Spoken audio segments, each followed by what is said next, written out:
প্রবাসীরা পাগলের মতো ছুটে আসে, জড়ায়া ধরে অজরে কাঁদে।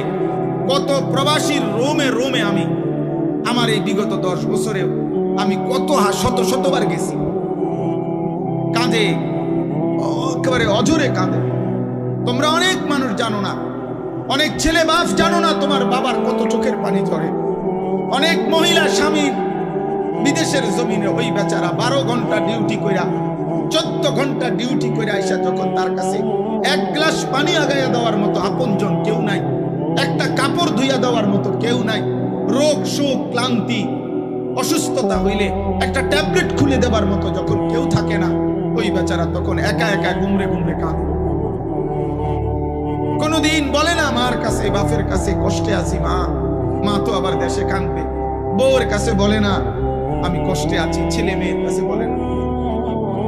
একজন শক্ত সামর্থ্য মানুষ 28 বছর 30 বছর 40 বছর বয়স, পূর্ণ যৌবন, পূর্ণ শক্তি সামর্থ্য, কিন্তু স্ত্রী সন্তান নাই কাছে, তার জীবনটা কি পরিমাণ কষ্টে। এই কষ্টকর জীবন দিয়ে রক্ত পানি করে বুকে পাথর চাইপা রাইখা নিজ এলাকার জন্য, বাড়ি ঘর বিবি বাচ্চার জন্য সমস্ত জমানো টাকাগুলো পাঠায়। সেই নাফরমান সন্তান দিবানিশি মোবাইলে উলঙ্গ ছবি দেখে, স্ত্রী বেপর্দা,